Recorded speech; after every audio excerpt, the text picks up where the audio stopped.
Today, we read the book of Jonah, as we have for many decades, on the kind of the afternoon service going into Neela. That's the way we do it. Some synagogues actually do it where they read it during the afternoon, like right after Yizkor or right before Yizkor.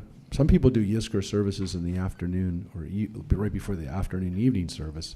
That's why people always ask me, what time is your Yizkor? I was like, because synagogues do it differently, and they do the afternoon, because you can do it any time after about noon, after 12, you can do the Jonah, do a Jonah reading. And again, there are a lot of synagogues that don't, but ones that do, believe it or not, read it every year, as we have as a community for thousands of years. And people always say there's no way that there's anything we haven't seen in Jonah, because it's a small book. It's 4 chapters. It's not many verses. I guess it's about 100 verses of something a little over 100 verses of Torah. So how can you find something new in 100 verses? Well, first of all, the group of people that are together, even though there's some of you who've been here many, many years in a row, is always slightly different. There's always a few people who've never been here, and they might wind up giving us an insight that we've never had before, which has definitely happened in the past. It's happened almost every year, where someone who's been here many, many years will say, oh, yeah, I didn't see that because that person said it. So it's not me, it's not the text, it's you, it's the people who are here. The other thing is, and you're going to see it 100% today, because there's something that I feel as I read this story today that I couldn't possibly have felt last year, because I wasn't the same person last year, and the world wasn't the same. The things that were happening in the world we weren't at the same point. And there is a point to this story where I don't think I'm the only person who's going to understand this. When I share it with you, I think you'll see the relevance and how this speaks to us differently this year than it did in previous years, literally at this moment. I will say that we sometimes run out of time. So definitely want to get started. And we might move faster through the first chapter or so than we normally do, because we run out of time, and we always run out of time on chapter 4. And chapter 4 is really, really important. They're all important. Every one of these chapters is important, but this final chapter is, to some extent, like if you don't give that proper attention, you miss really the point of it. But each chapter is very different.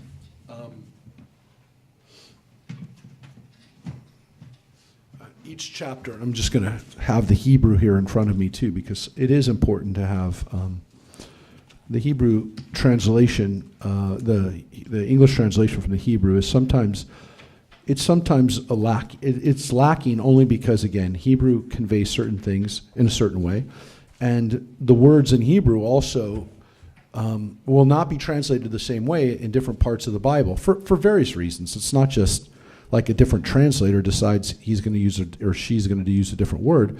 It's just sometimes, this word works better for that context. But the Hebrew will be the same word. And so Jonah uses some words that are really, really important, but we just don't notice them because the English translation is different. And when we hear the Hebrew word, we just hear it. Like today when we're reading Isaiah, when Judith was reading Isaiah, there's a line in there where it says, God says, if you do these things, I will say, Hineni, here I am. But if you don't hear the word Hineni, you miss it. And the translation is okay, but if you hear the word God says, I say Hineni, that's really, really powerful, because we recognize it's not just people that say Hineni, it's also God that says Hineni. Anyways, there's a couple places in that. But we're going to start, and we're going to have you read the story, and so that the people at home can hear you, or wherever they are, we're going to have the mic passed around. So, do we have a volunteer for chapter 1 who would like to read chapter 1? Any volunteers? Who'll be the first? Jim. Jim will kick us off. Hold it 1 second. Give me 1 sec. There you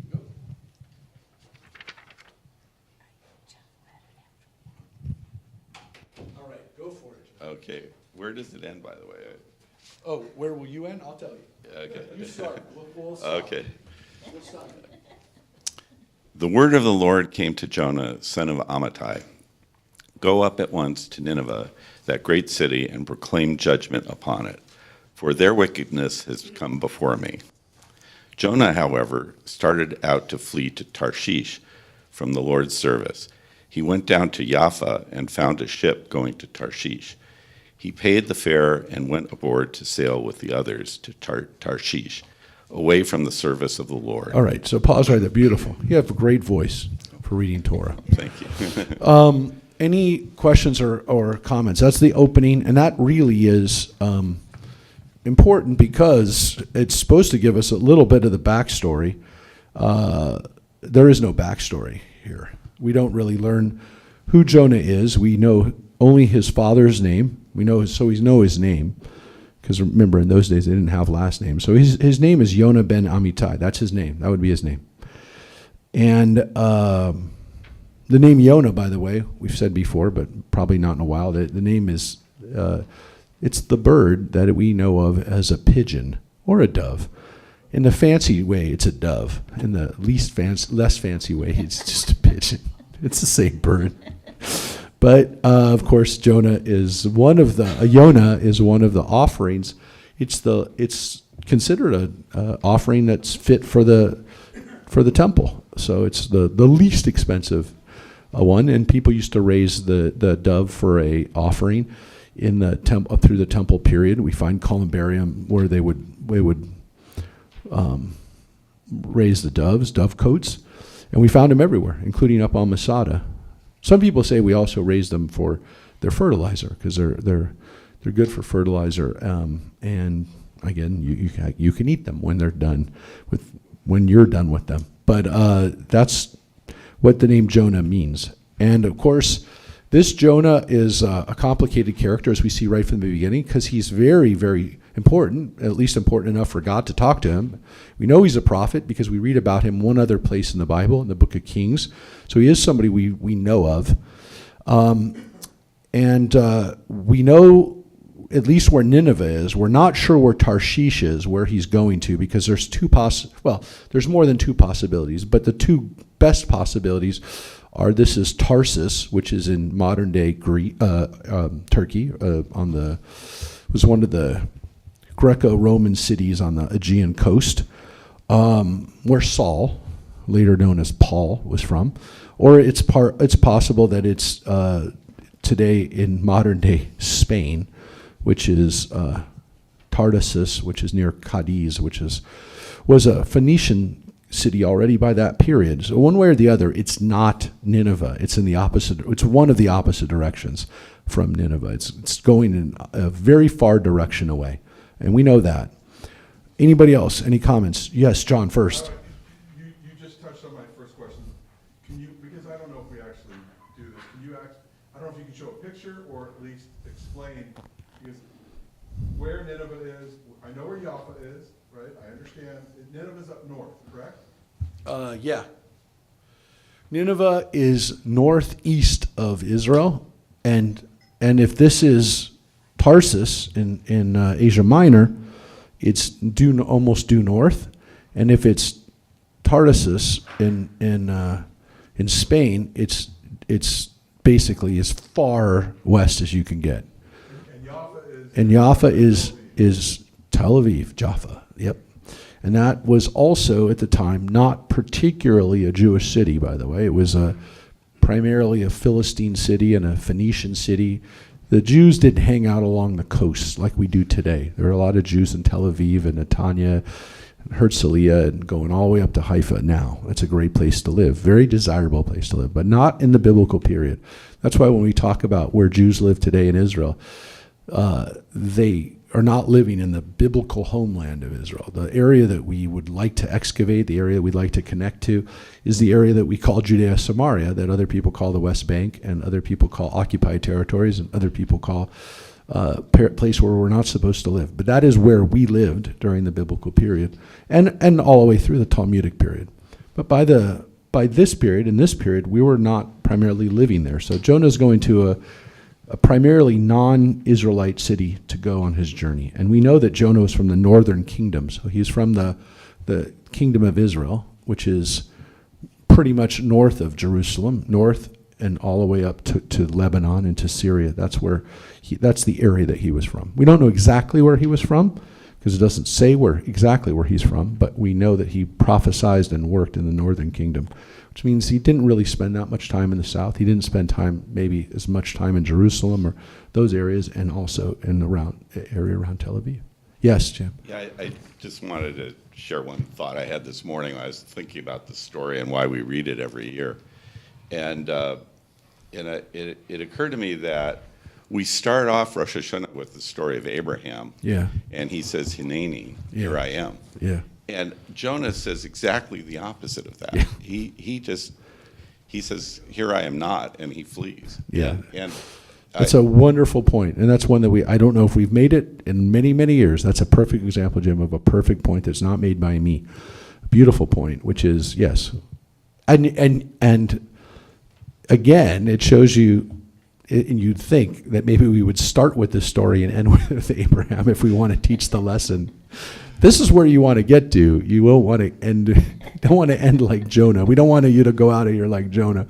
But because this story is going to go it's going to go in different directions, it's important to know that, yes, he definitely starts at that place. He maybe doesn't, let's hold that thought. Hold that thought. I'm not going to answer that. You're going to answer that question. So, but yeah, it's definitely not Avraham. It's the opposite, which is, I am exactly, lo hineni. No, lo hineni. I'm not here. I will not be here. Yes, he goes in the opposite direction. Anybody else? All right. So let's continue, if you would, Jim. We'll read another paragraph. We'll finish with this one. But the Lord cast a mighty wind upon the sea, and such a tempest came upon the sea that the ship was in danger of breaking up. In their fright, the sailors cried out, each to his own god, and they flung the ship's cargo overboard to make it lighter for them. Jonah, meanwhile, had gone down into the hold of the vessel, where he lay down and fell asleep. The captain went over to him and cried out, "How can you be sleeping so soundly? Up, call upon your God. Perhaps the God will be kind to us, and we will not perish." All right, so let's pause. Let's just stop right there for a quick sec. Make that a mark. So we learn that the crew of the ship has all cried out to their gods to stop this storm that's raging around them, and it really does seem like it's only raging around them. And they try different things to save themselves. They toss out the cargo, which is, by the way, their livelihood. I want to point that out. That's how they're going to make money, is by carrying the stuff. But, it doesn't matter if you're dead. So they get rid of that. And then they start, they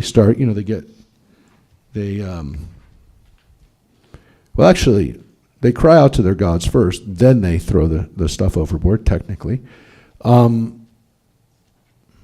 Which is interesting, because you can make the argument they didn't get religion after they started throwing that stuff over. But of course, it's pretty clear that they're not Israelite. They're not Jewish, and they don't even seem to understand what Jonah is. They don't say, cry out to Adonai, and you're going to see he's going to explain it to them. But remember, they left out of Israel. So either they're a crew that, they travel all over, and they're made up of, it seems like they're made up of lots of different faiths, lots of different gods, which would have been very common in the ancient world. We kind of take that for granted, because today, you'll meet a Jew, you'll meet a Christian, you'll meet a Muslim, maybe you'll meet a Hindu or a Buddhist somewhere along the line, but not likely, you're going to meet a Zoroastrian, right? In those days, you would have met a lot of them. Now there's not many. You can meet some Wiccans and some animists. You can meet Yoruba followers. But you're not going to meet a lot of different religions. In the ancient world, there were a lot more religions. There were a religion all over. There was every town had it, really. Not every other town. Every town had its own god. So people had lots of gods. And so these guys don't seem to really care who you pray to. Just do your job. Go out and pray to your God. And Jonah hasn't been doing that. So they notice that, and they tell him to get up. And we've made this point before.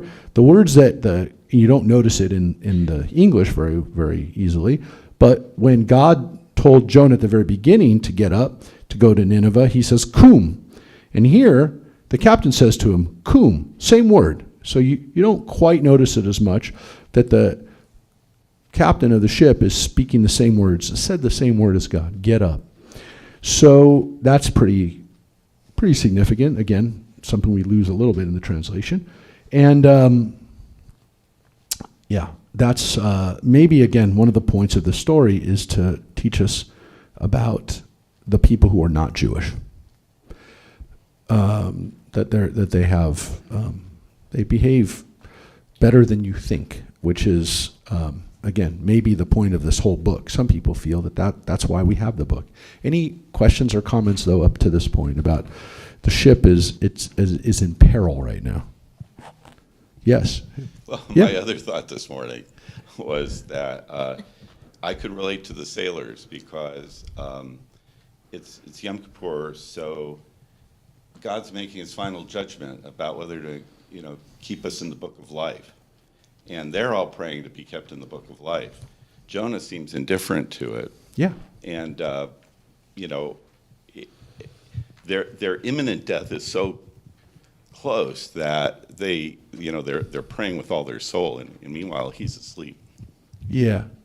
And of course we know, as the readers, as the audience, we know that he's the cause of this, right? We know that he's the reason this is happening, and he's not stopping it from happening. Which, again, is a lesson that some people may take away from it, depending on the year, depending on your frame of mind, depending on I think your overall political leanings or things like that.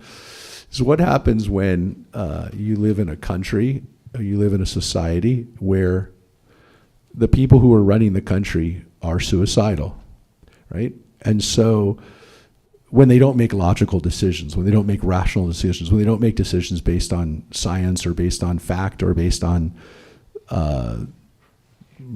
justice or morality or anything else. So look, again, depending on where you are, or depending on how you, we'll definitely see this later. But yeah, Jonah's the one who's in charge, and he's not the one that we want to have in charge of our fate.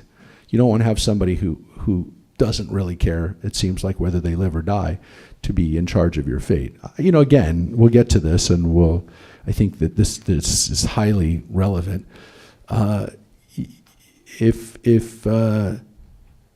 you, to flip the script, if you will, if you lived in Gaza right now and knew that the people that the people that are calling the shots don't care whether they live or die, it makes life really hard for you, because you don't know what's going to happen, and you don't know if the decision's going to be made on a rational premise or not. You just don't know. So it's tough, and we can see these people on the ship whose fate lies in the hands of somebody that doesn't care whether they live or die. So that's something that you might not have, or I might not have thought about in previous years. Anybody? Well, it's Yes. also like that line from is it Leviticus or Deuteronomy? But I place before you life or death. Yeah, Choose from, life. from Deuteronomy. Yeah, Deuteronomy. Everybody else in this is choosing life. Yeah. He's not. He's not choosing life, that's for sure. Yeah. Yes, Philip. Yeah. For the first time, I'm realizing that the sailors, even though they're probably pagans or idol worshippers, they're not made out to be bad No. people. No, the crew are actually heroes in this story, and it's absolutely true. It's gonna be reinforced even more so in the next, because right here all we know is that they're praying people. They're a people of faith, even if it's a crazy faith. They are people who, at least fear God and a God, and they want God to do something. That's one thing we know about them. But we're going to learn about them that they're actually even more than that because, well, we'll get to the next paragraph. They're more than that. It's not just their theology that maybe is not a problem. All right. Yeah. The other thing I was going to say, and we have mentioned this before, when it says that Jonah paid the fare bless you, in the second paragraph, it could be again that he chartered the whole ship because there doesn't seem to be necessarily other passengers on the ship. There seems to be a crew and Jonah, and they have cargo. And again, it could be that, as it was in the ancient world very often, people had cargo on the ship, and they had a few extra rooms, and they would rent those rooms out like an Airbnb to passengers, to people, and say, hey, we got a few, we can make a few extra dollars if we take a few people on the ship. And that's how people got from place to place. Later on, we build ships that take people from place to place, but that's a fairly newer thing, and that's how you get, White Star Line, Titanic type situations. But they weren't like that in the ancient world. You pretty much, you booked you asked somebody if they could take you from you'd walk down to the docks to the pier and say, hey, is anybody going to Tarshish? And somebody would say, yeah. How much would it cost for me to get a room, to get a cabin to sleep on board, and people would say, yeah, I'll take you. And you'd get to eat the rations and stuff like that. But that's what people did in the ancient world. They hitched. Well, they didn't really hitch a ride. They paid for it, but it was kind of like that. All right, keep that in mind too. It's not exactly the way we travel today. Maybe we will one day. I have a feeling as we find new ways to use our phones to book stuff that this is probably not. If it hasn't happened yet, it's happening. Where merchant crews are letting people hop on a ship. All right, let's look at the next page. And who would like to read next? Any volunteer? Oh, you got it? Yeah, thanks. Don Cope.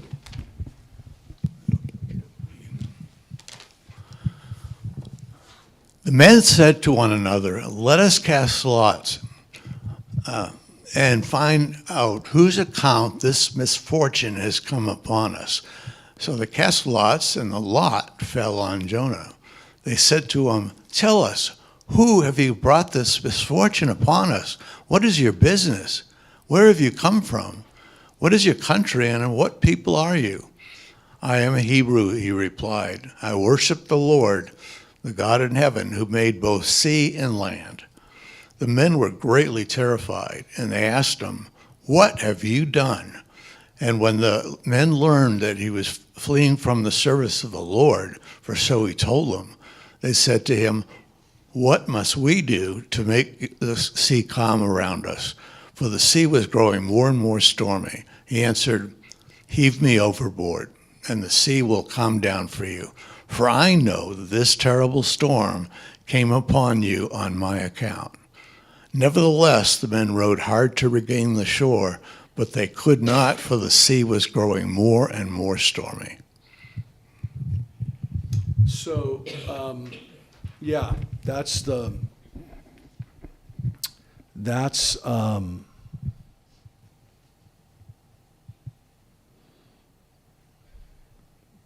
how we know that the people are good people, not just because they worship a God and they care about not making sure their gods aren't mad, but they also don't want to throw him overboard, right? Because they rowed hard to regain the shore, and so they tried to not listen to him. They tried to just save him. Because he says, throw me overboard. I know. Now, what's interesting, of course, is that maybe part of what we would like to know in this story, but it's not the point, is what did Jonah tell them? How did Jonah explain that? Because it says, and so he told them, but we don't get to hear it. As the readers kind of don't, we don't get to hear the point of how he told them this, right? But it must have been pretty wild because as he's telling them, Now they realize, and probably for the first time, we've been worshiping the wrong God. this is real. And of course, Jonah tells them for the first time kind of who he is. And, I guess one of the things we have to remember is that not everybody who lived in ancient Israel was a Hebrew. And again, they don't necessarily live there anyways. They could have just been stopping there. But, I mean, they shouldn't have been really surprised that there was a Hebrew on their ship, so maybe wasn't the issue, but they understand now that the God of the Hebrews can do things like this, and God is everywhere. He tells them God is everywhere, on the land, on the sea, and God's everywhere. And the heavens too. He says everything. God of heaven made sea and land. He's God of everywhere. So, well,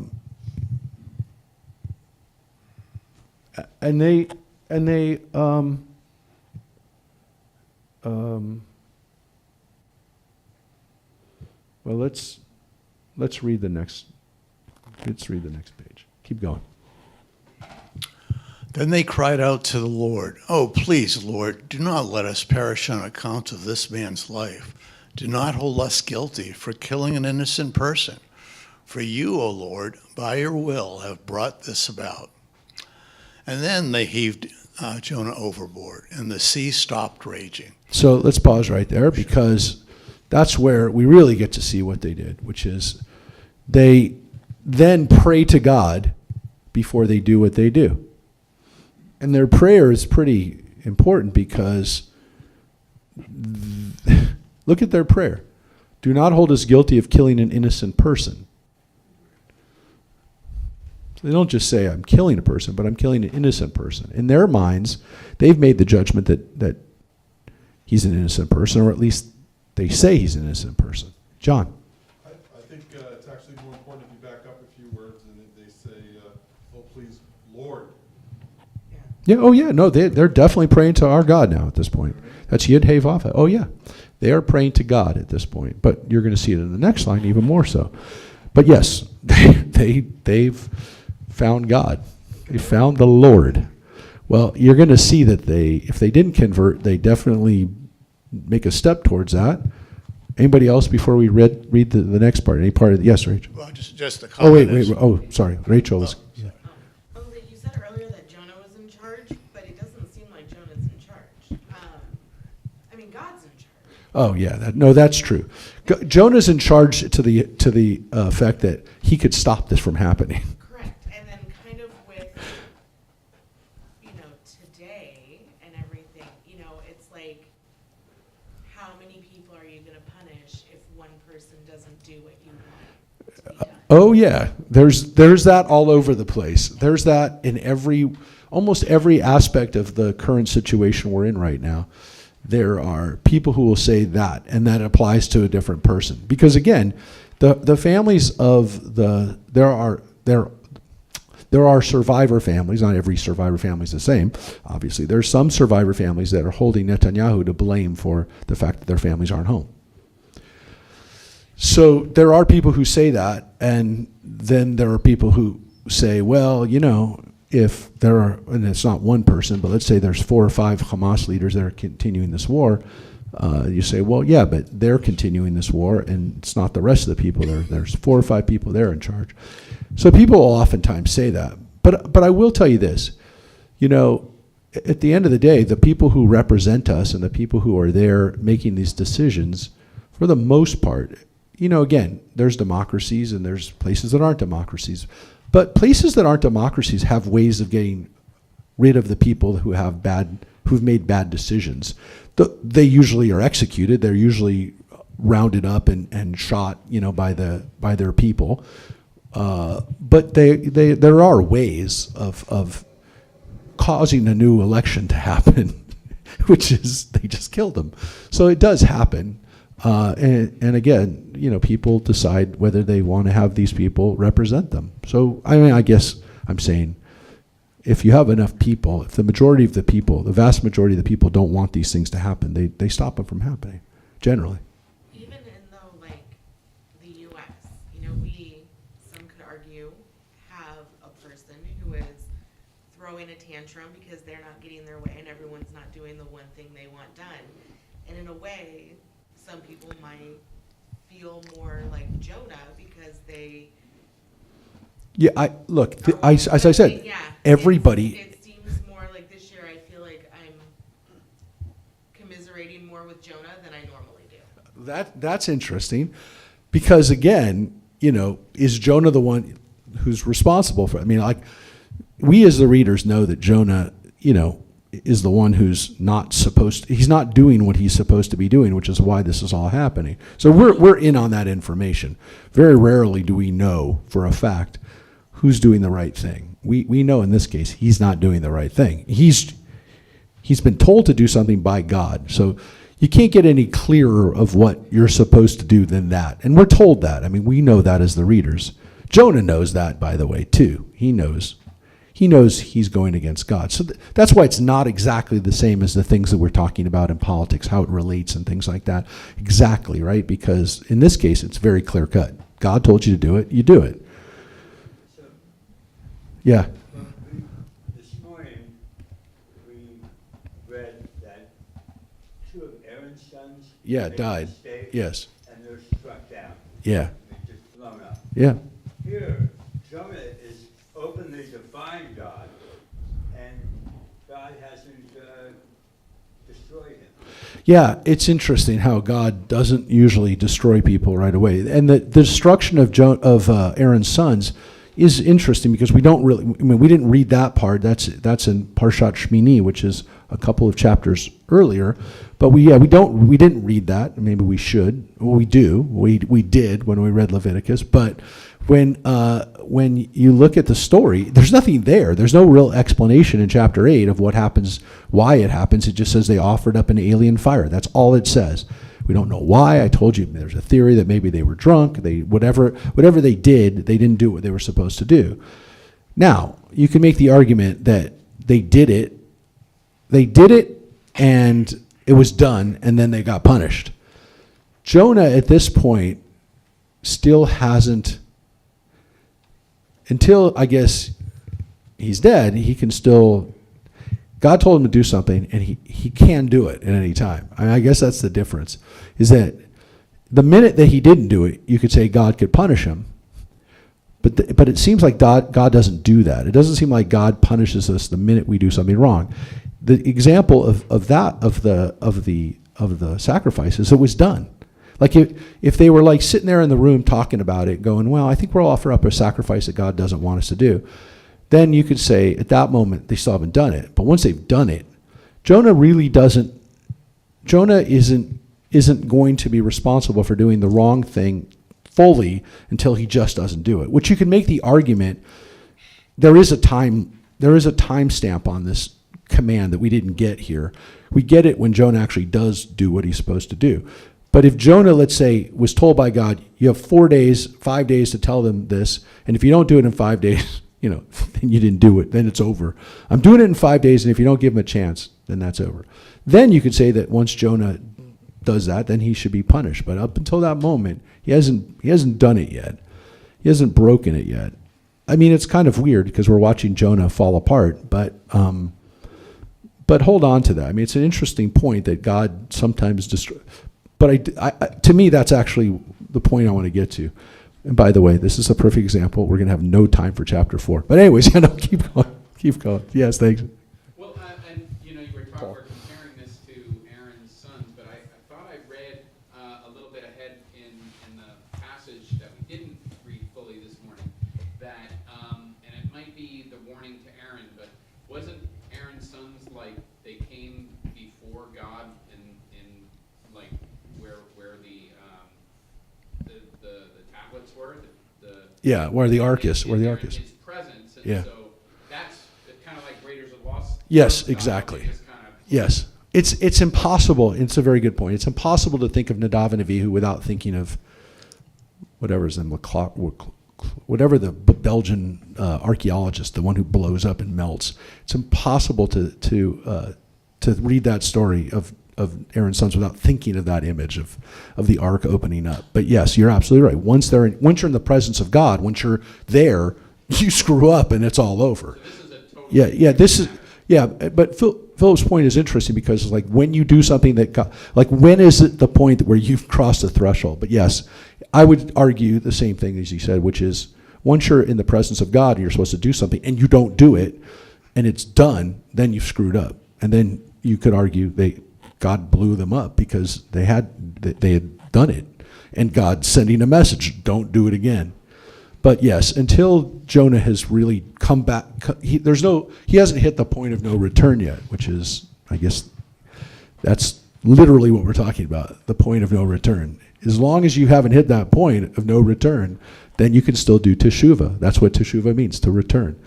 But yeah, there are moments where people screw up and it's over and you got to be accountable. And you can make the argument that's what happens in the Garden of Eden, where they screw up and they have to pay the price. Now again, we would say as Jews, it's not an original sin, but it is, they did it. You can't undo it. You did it, you ate from the fruit, and now you're punished.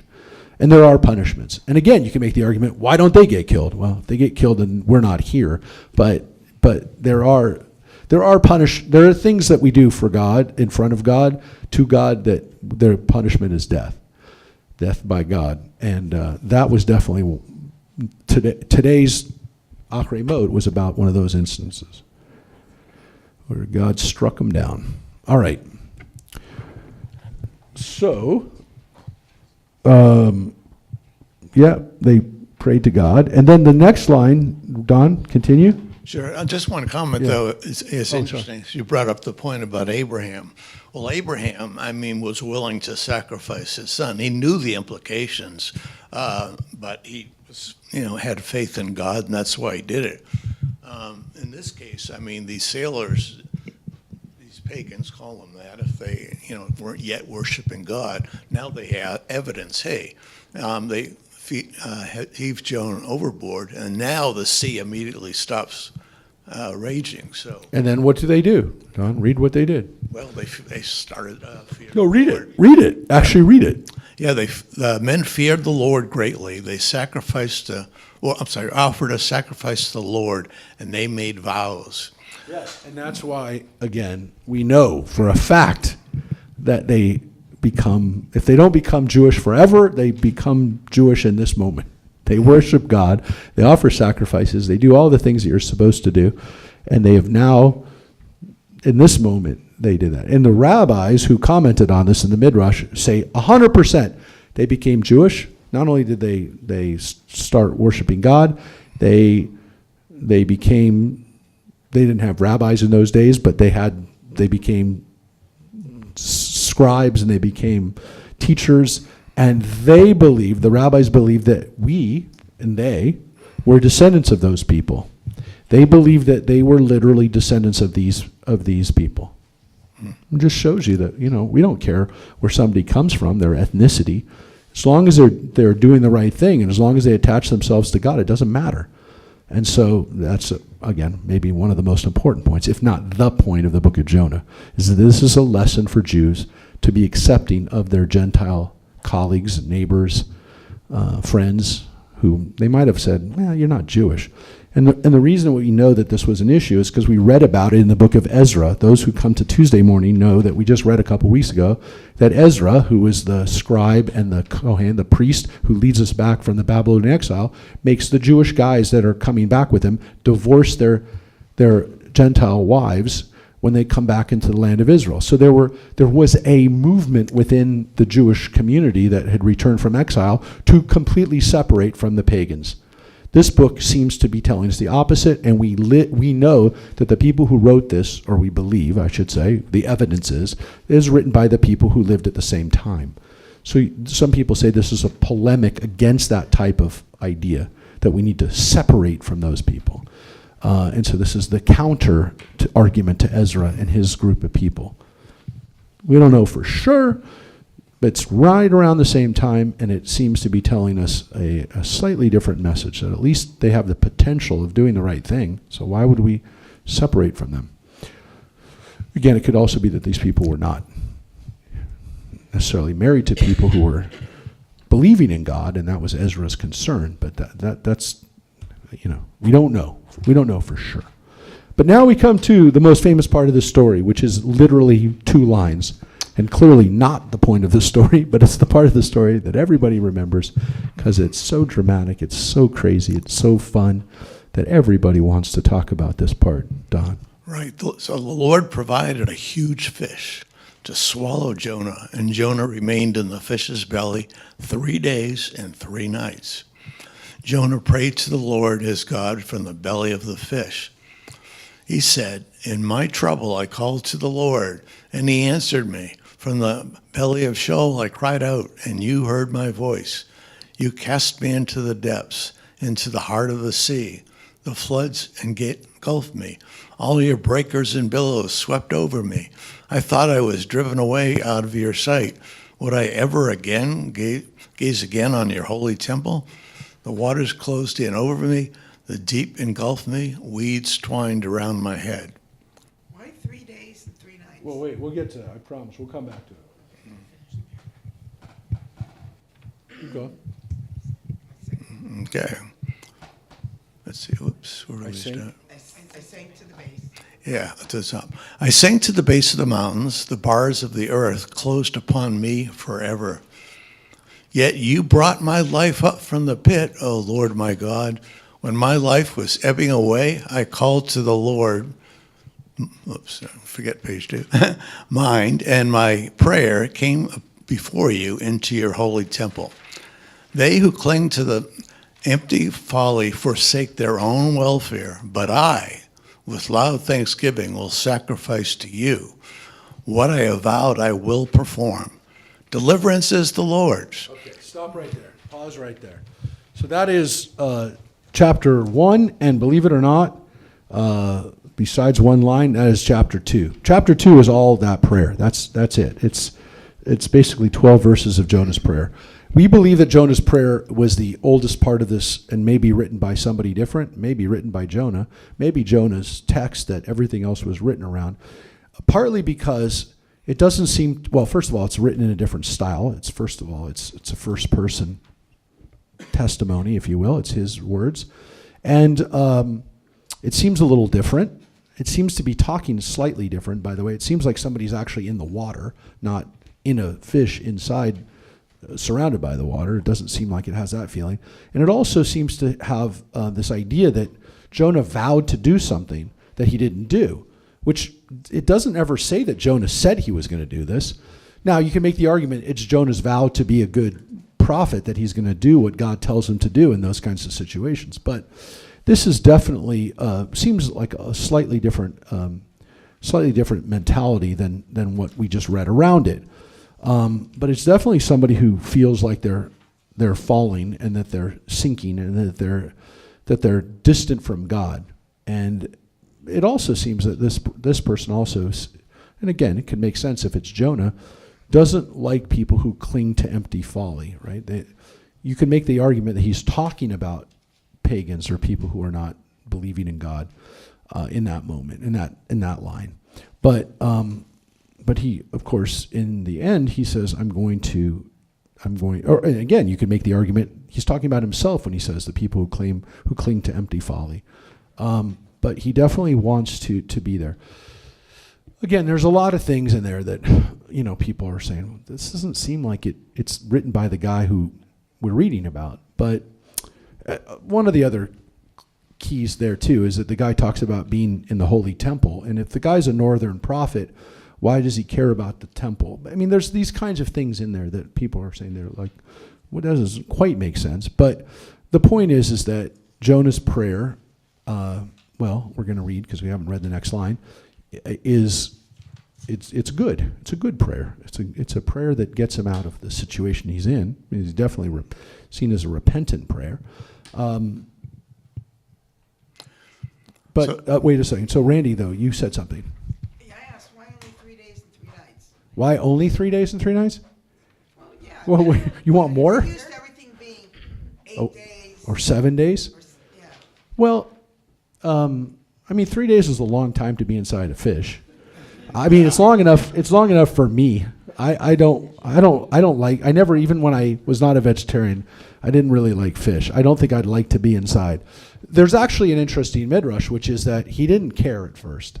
Like at first, he's okay. He's like, whatever, I'm in a fish. And then eventually,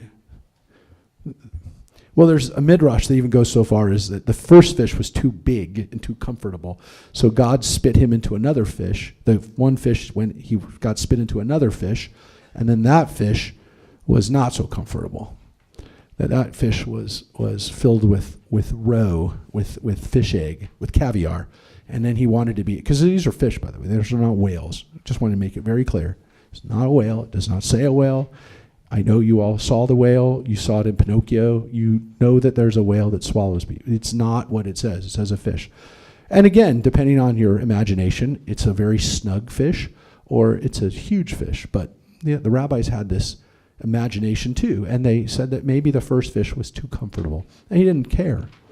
He didn't really care about being inside the fish at first. But then again, he gets uncomfortable when when he's surrounded by fish egg. I don't know. Look, it's an interesting thing that it's 3 days. It's enough, when we say 3 days, it's enough for you to be, it's enough for it to not, it's going to weigh on you. It's also like, I guess you could say he was eating fish inside the fish, but what's there to eat inside a fish for 3 days? Look, it's very important. We've mentioned this before. I will mention it again. The story of Jonah is very popular amongst Christians, partly because, well, you'd say it's a miraculous story, a story of God doing miracles.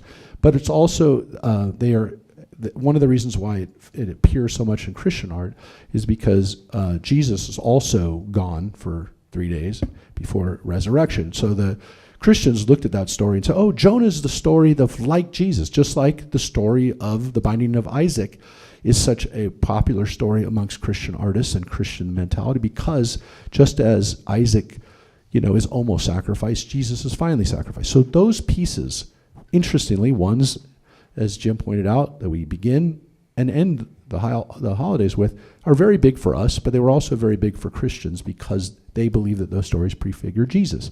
So, and you'll see Akedah, the Binding of Isaac, painted by everybody. My favorite is the Caravaggio painting, but there are so many paintings of Isaac because, again, according to the story, he carries the wood, which they believe, again, prefigures Jesus carrying a cross. So you'll see those pictures depicted, and the story of Jonah is oftentimes depicted with Jonah inside a fish or a whale or some kind of big thing, and then it opens up, just like when Jesus was in the tomb. So, this is, or in death, if you will. But those images are important for artists, and that's why it's kind of such a popular story, the story of Jonah.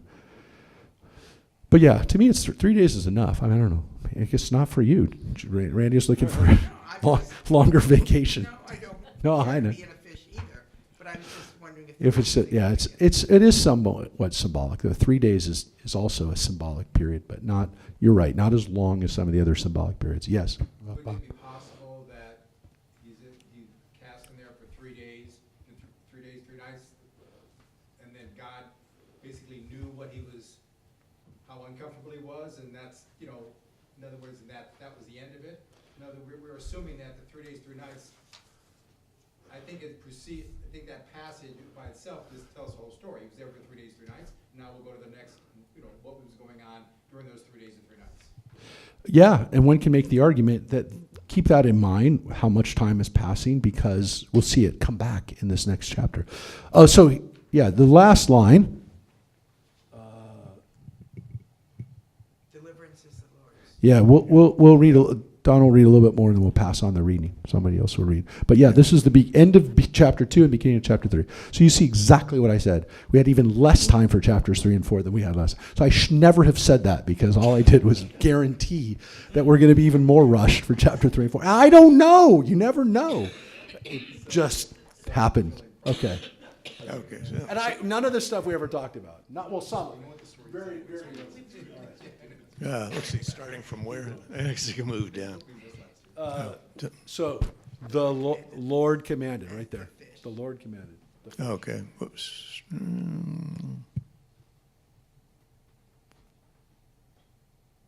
After deliverance is the Lord's. Oh, okay. Yeah. Look at that. Look how fancy. Yeah, no, he said, the Lord commanded the fish, and it spewed Jonah out upon dry land.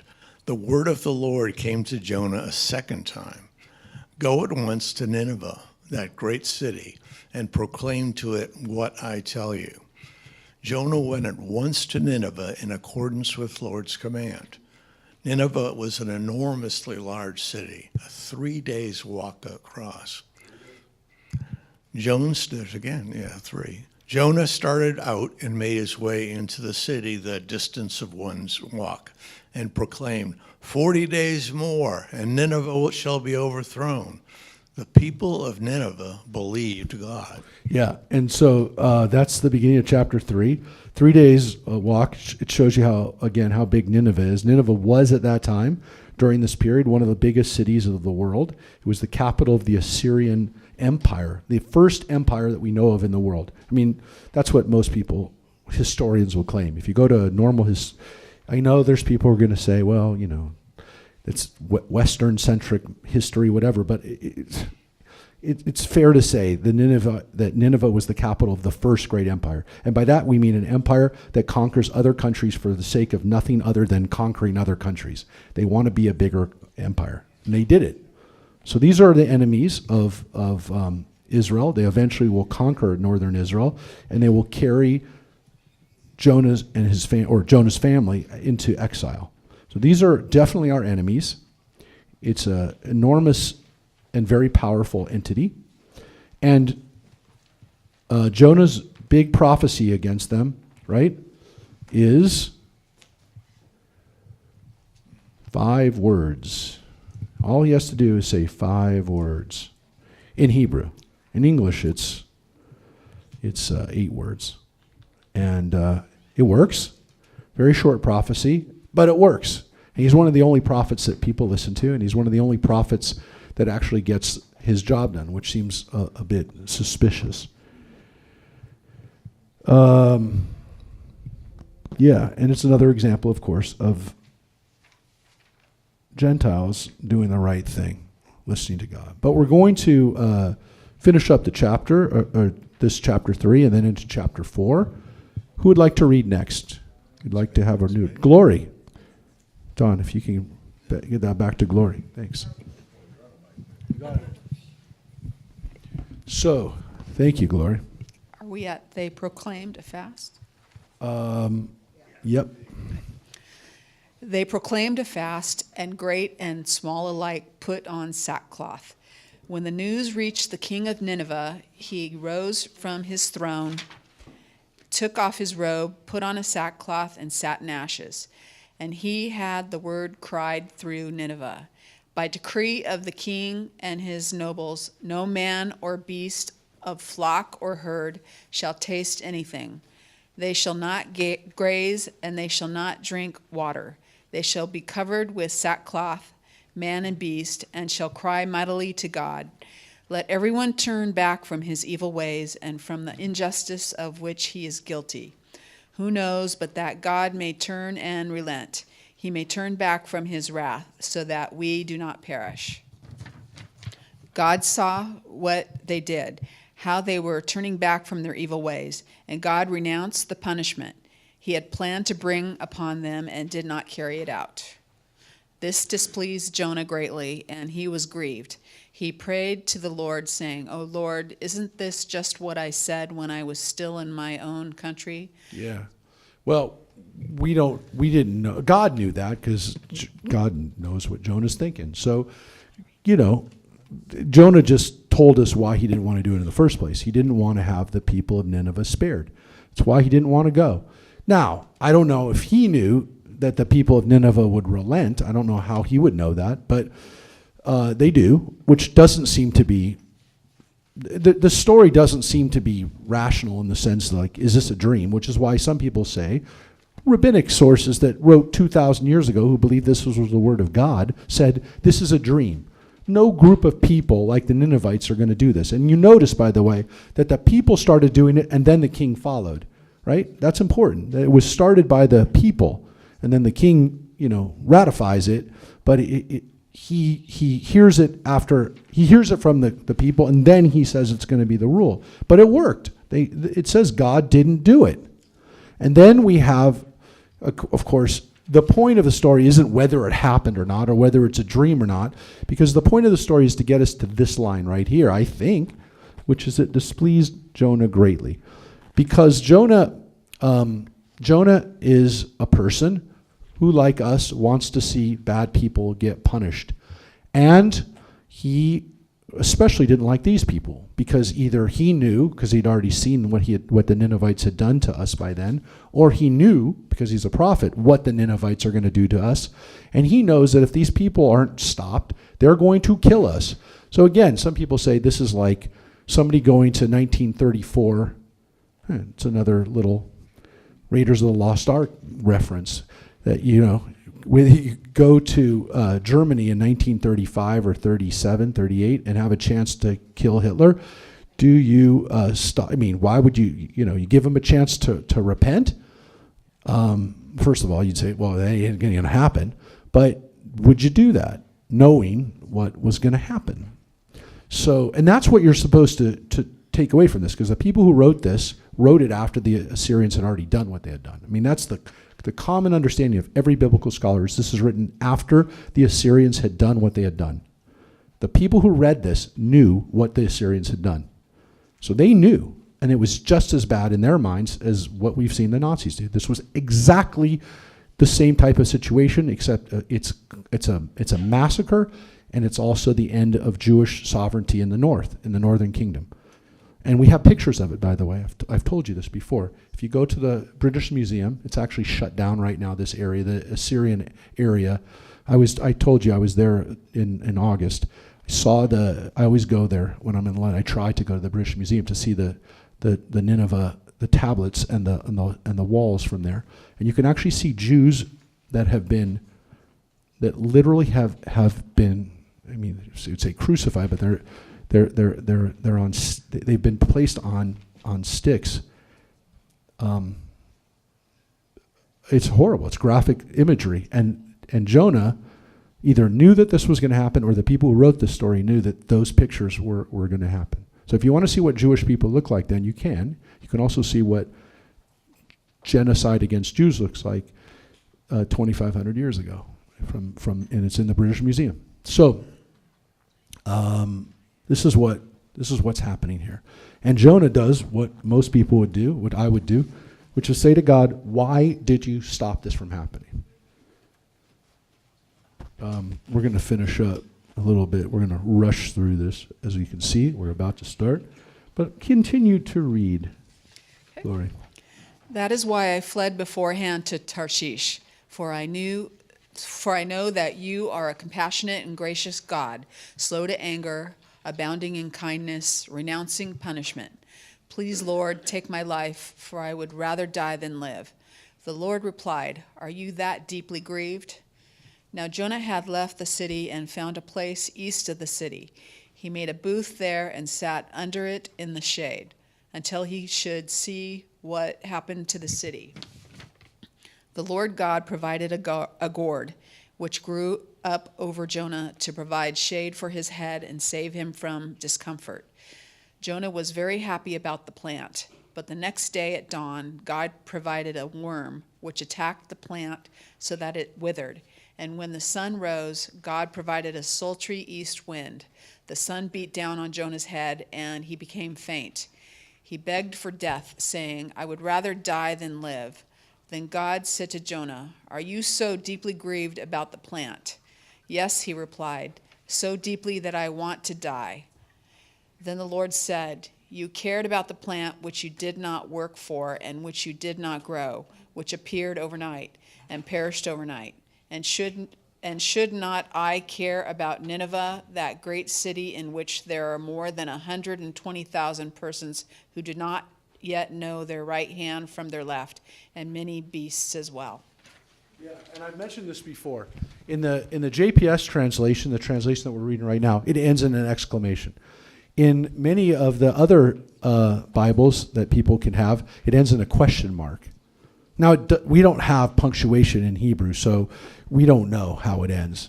But it seems like a rhetorical question where God says to Jonah, shouldn't I care? Shouldn't I care? Shouldn't you care about the innocent people of this city?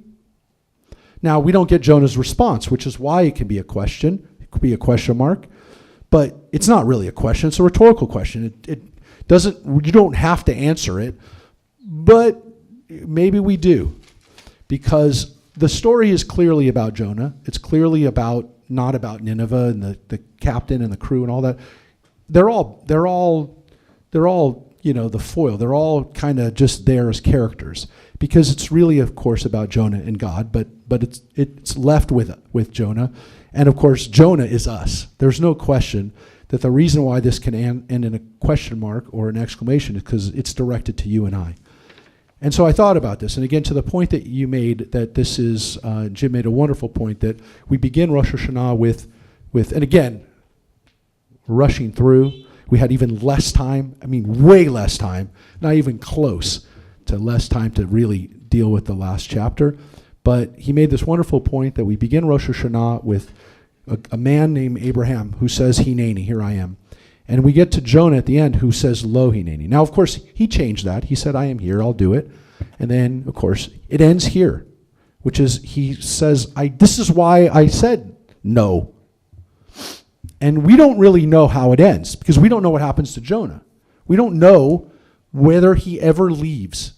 There's a midrash that he never left. He literally stayed there and died in that place. And of course, he's underneath a sukkah. That's the Hebrew word, the sukkah. So it sets up our next holiday of Sukkot perfectly. And the gourd and all this stuff that we think about Sukkot, it's right there. But we have a midrash that he never leaves, because he wants to see whether Nineveh will ever screw up and God will punish them. He wants them to screw up so bad that he never leaves. That's an amazing midrash. But it's also, again, says a little bit about us as human beings. Now, again, goes from this place to that place to this place. I'm not talking about geographically. I'm talking about within himself. And we really don't know how it ends. We really don't know whether Jonah can ever get over and say, you know what, I'm glad God saved these people. We don't know that. You don't know that, I don't know that, and it depends on us. And so when I tell you what I take away from this story this year, which I never had said before, because there's no way I could have ever said this before, because it never happened. And some of you know what I'm about to say as I finish up. And again, I apologize to people who got here who don't know what we're talking about, and I apologize to the people who were here who know what we were talking about, and this is too rushed. But this year, as I read this story, how can anyone, I'm going to ask you, how can you not think about what we're in right now? The people in Gaza have been given an exit strategy to literally say to them, this war is over now if you release the hostages and follow this plan. And you're hearing different things. Some people are saying they're going to accept it. Some people say they're not going to accept it. But this is literally happening right now. And all of us, maybe it hits you differently, but I'm wearing this number because I'm thinking of those hostages and hoping that they'll come out. But remember what's going to happen. There's going to be thousands, little over 1,000 terrorists that are going to be released. They're going to be released as part of this plan. It's already been agreed to. They will go out. People who are responsible for death will go out in exchange for the hostages, in exchange for the war to be over. There are people in Israel who say that is horrible, that's detestable. These people never should be released, and you're going to release them. So those people are not going to be happy when this happens. They are the people like Jonah who say, I don't care, keep bombing them. There's no question those people are saying. They're not saying, don't let these people go out and let's just end the war right now. They want the war ended with Gaza completely destroyed. There's a part of many of us, I'm not going to say all of us, but there's a part of many of us who want to see that happen. And that's very Jonah. There's also people amongst us who say this war has to end no matter what, and we don't really care how many terrorists will go out, and we just have to end this war. This has to stop. We don't know what's going to happen. We have no idea what's going to happen. But whatever happens, there are going to be people who will say, I don't want to see the people responsible for the last 2 years of bloodshed to ever survive. And part of the agreement would allow for those people to either leave the country or renounce violence, give up their arms, and stay in Gaza. Now, most of you would say, that's ridiculous. That's as fantastic as this. That's fantastic as the people of Nineveh saying, we all repent. We know that's not going to happen. Any logical person will say, that's impossible. And so there will be people who have blood on their hands if this is accepted, and they'll say, I'm not leaving. And I have to say, I'm a little like Jonah. So I don't know that maybe it's all fantasy anyways. Maybe what you're seeing is all a fantasy. It's all a dream. I don't know. Because I don't know how this ends, but I can tell you that the way that it's been proposed is very much like this, which is that it's all going to be over and everyone's going to be safe and we'll start rebuilding Gaza and it'll all be beautiful. But that's as ridiculous as thinking that Nineveh is going to repent. But yet we're really left with no other solutions right now. I don't know what's going to happen. You don't know what's going to happen. Nobody knows what's going to happen. And there are people who are not rational actors who are making the decisions. But how can you not read this story without thinking about Jonah? How can you read the story and not think that there are going to be people who will survive, who will live the rest of their lives in Gaza, who are responsible for death? And we don't know what's going to happen. But I never saw that before when I read this story, because we were never in that situation last year. So I don't know how it's going to end, folks. That's why maybe a question mark is a really good way to end this story right now. And when you think about the people of Gaza and the people who live there, and we know there's innocent children there, we know that there's well over 120,000 people who don't know their right hand from their left, and there are beasts there too.